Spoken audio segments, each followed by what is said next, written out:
Good morning. Yesterday I woke up living in a tractor. This morning I woke up living in a washing machine.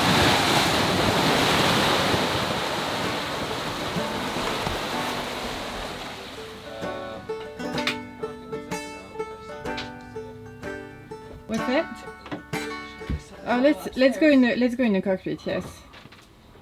I've got a lot of departure anxiety this morning. Oh, you do? Yeah, I hate it. How does it manifest itself? A tummy ache and shaking. Oh, honey. It's not good. Do you need a hug? No. Yes, you do. Aww. Did you feel a little bit better? No. But it was nice. So what do we have on this breakfast departure table? A fork and a placemat. And bon appetit. What is everyone's feeling, Ryan? I'm a little stressed, but it's fine. It will pass. How about you, Annette? Yeah, I definitely have like the long passage jitters or whatever, but it'll be fine. I think that for many things in life, there is nothing that a cup of coffee cannot fix. I really wanted to talk about rum swizzle in this context, but it isn't 8 a.m. yet, and I think it's maybe inappropriate. Bye! Bye. Bye. See you in Hota. Yay! Radio VHF 2727, please.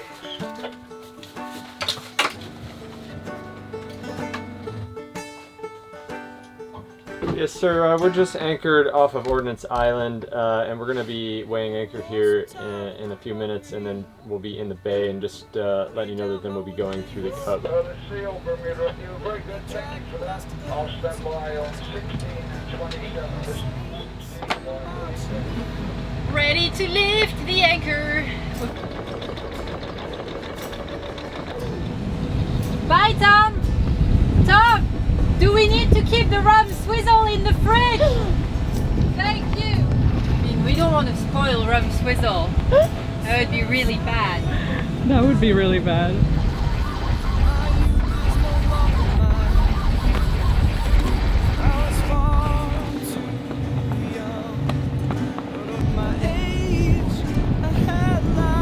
Bye, Bermuda. Thanks for the swizzle. And more. Ah, it'll be nice. Porta next. Woo! We're going to Europe. Going to Portugal. We really had a good time here, I think. I agree. Explored these little islands, like, it was nice. It was a nice little pit stop in the middle of the Atlantic. How do you feel now, Ryan? Are you... I'm a little calmer now. I told you, it's always that way. Once we get going, I'm fine. You're a little calm. Yeah. Calmer. But it's always like the hours before we leave. I hate that. I hate it so much. Well, you're doing well. It helps that we're leaving with some people too, I think. It doesn't feel so lonely. Aw, that's great.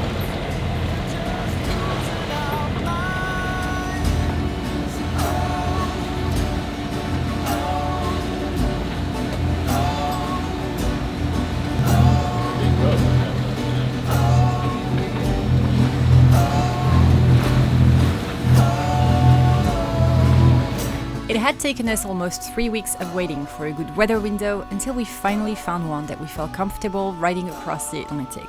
But with the Bermuda High currently placed north of Bermuda, we know that we will have to go through about 3 days of navigating in very light to no wind before we can catch the westerlies and turn east towards the Azores. And so on the first day of our transatlantic passage, we head due north out of Bermuda. Alright, let's let the tethering begin. For the next 2 weeks, we will always be somewhat attached to the boat. It looks like kind of an umbilical cord.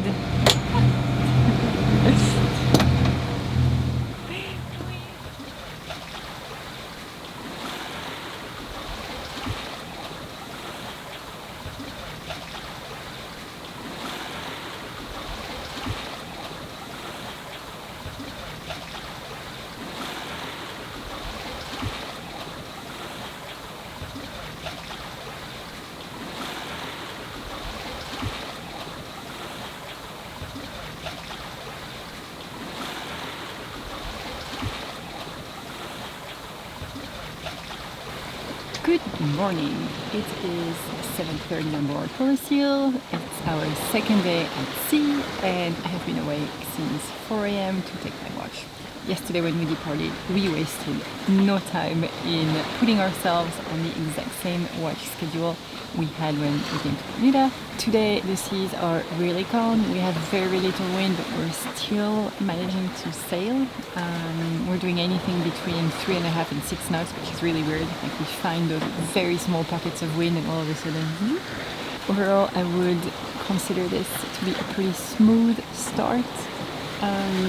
Which I did until I realized that, yeah, right, there is a big cold front on our port side. I'm hoping we can dodge the cold front.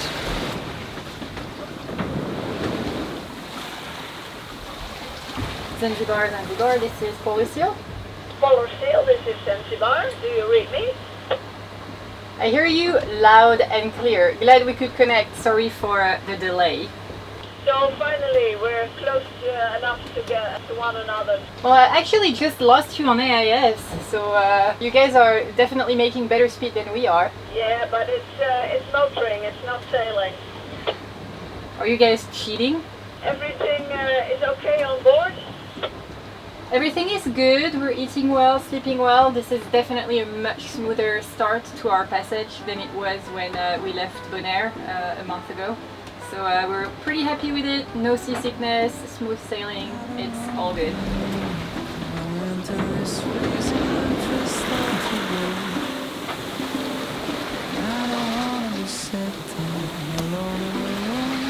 Just filled with my soul. So I can't do this place.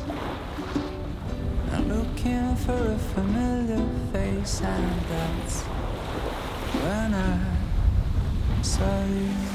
This is really hard to beat. You know what I mean? Like it doesn't really get much further than that. That's true. 50 knots of wind on the beam, going between 5 and 6 knots with an amazing sunset. Some good grandma music, which you will not hear because of copyright issues. But it was good. That's amazing. How am I supposed to go to bed now? It's so pink.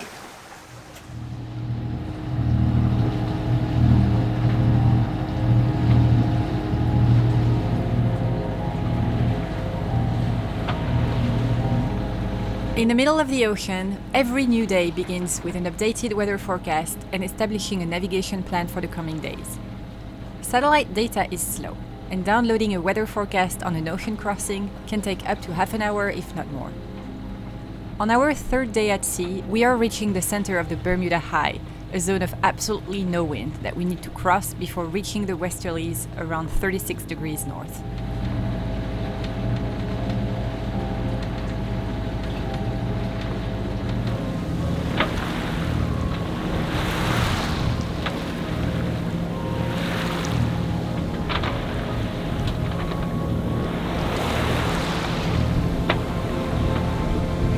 Hello and welcome on board Seal. It is day 3 of our Atlantic crossing from Bermuda to the Azores. We knew that we were going to have to motor from Bermuda up to the weather that we're trying to get.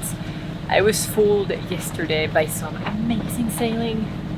When I went to bed we were doing between 5 and 6 knots. We were on a closed hole in perfect flat seas. The sailing was fantastic, the boat was stable, it was fun, it was beautiful, the sunset was incredible.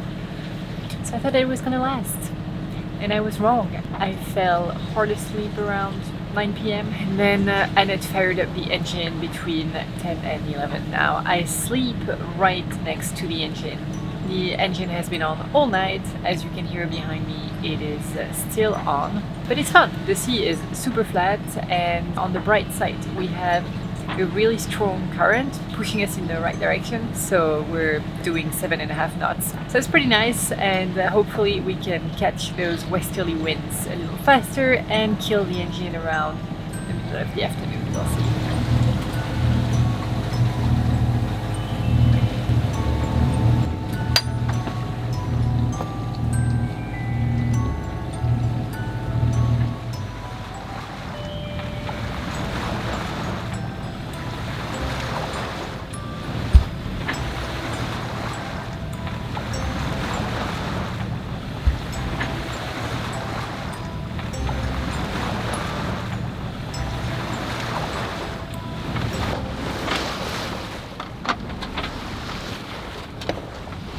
Annette, I think I found lunch. Oh, no. I don't think that counts as lunch, Sophie. It's full of protein.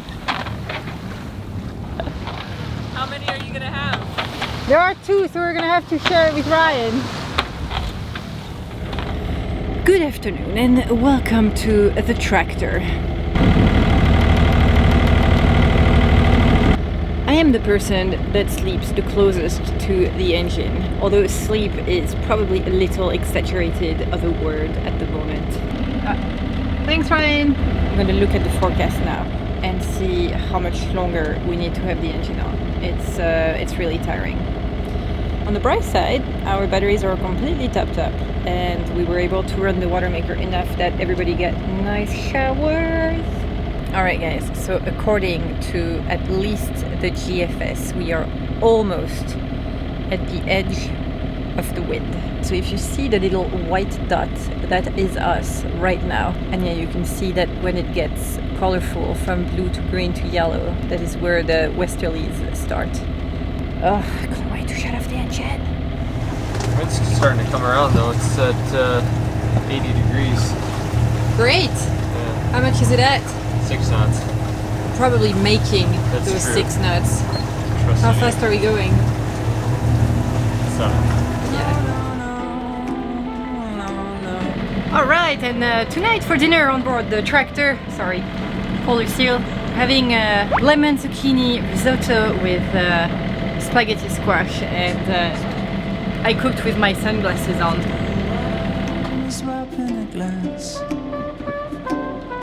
I can't think nothing better. Alright, we have 1 plate. Thank you. Looking for a familiar face, and that's when I met you. Alright. Hallelujah. I mean, I don't know about you, but now I feel alive again. Whew. Damn! My sanity is back. Are we doing 6 knots? Whoa. We are out of the doldrums. So we had 21 hours of motoring through that high. Pretty good. I thought it was going to be close to 3 days. So Look at how proud she flies.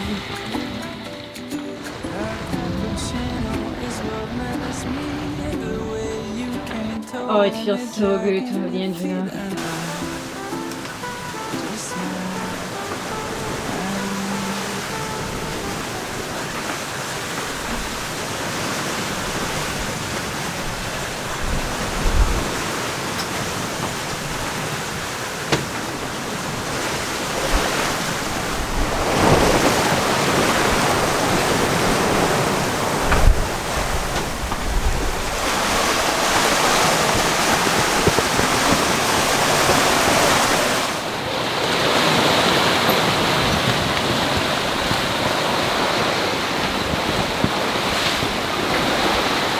Good morning. Yesterday I woke up living in a tractor.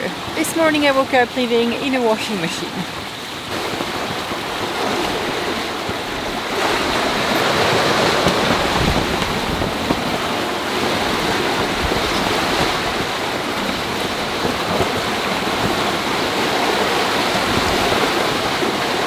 Because the wind picked up quite fast from the west, the seas have they don't really understand yet what they should be doing, and the waves come from literally everywhere, making the boat a little bit uncomfortable. Like, this is a prime seasickness material, but hopefully it shouldn't last.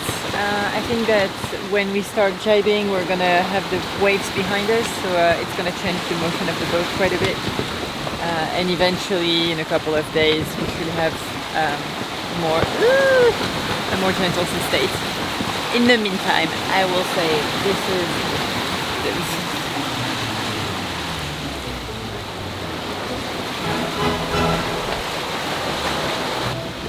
I need to lay down.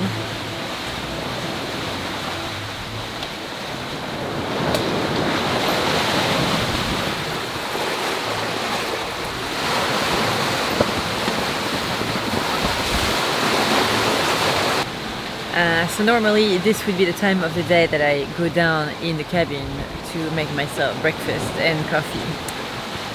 We're gonna skip the coffee today to start with, and I serve myself breakfast in a cup with just a little bit of milk and some cereals because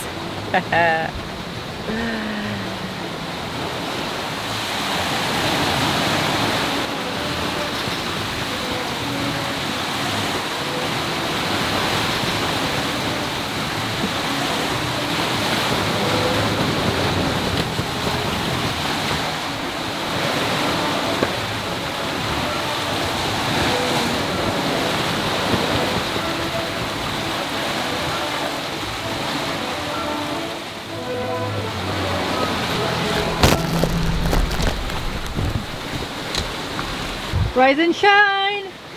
Did somebody shut these doors yesterday? Alright, should we jibe over? Let's jibe.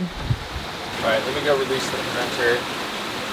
Can you release it there, honey, and then I'll go. Hello. It is day 4. In the noteworthy section of day 4. First off, Ryan is cooking. That is noteworthy. Although, I'm not sure we can call that cooking. I'm warming things. You should. No, Ryan, they're not done. They're not? And also, I feel that I've woken up in the middle of the film Birds. It was pretty good. I mean, similar to Ryan, I was just sitting out here, listening to some podcasts, and then listen to Ryan's therapy advice. On the scale from 0 to 10, how would you rank Ryan's therapy advices? I would say he spoke some good truth, so I guess we'll give it a 6 out of 10. Wow. That's pretty good, I'd say. A for effort. A for absolutely.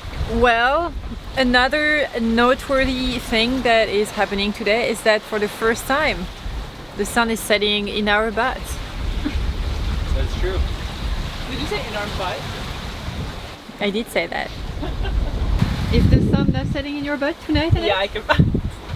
Let's talk about this sensation of sun setting in your. It's just funny because we can have these conversations even without the swizzle. You know what I mean? Oh yeah. The only difference is that without the swizzle, we actually remember them. You know? For better or for worse. Yeah. All right, world. Good night. See you tomorrow. Man, I'm tired. Good morning. It is 4 a.m. And 5 minutes ago, Ryan came to wake me up and told me that we have lost our satellite communications. Apparently, our Iridium Go won't stop rebooting, and it's bad news on so many levels.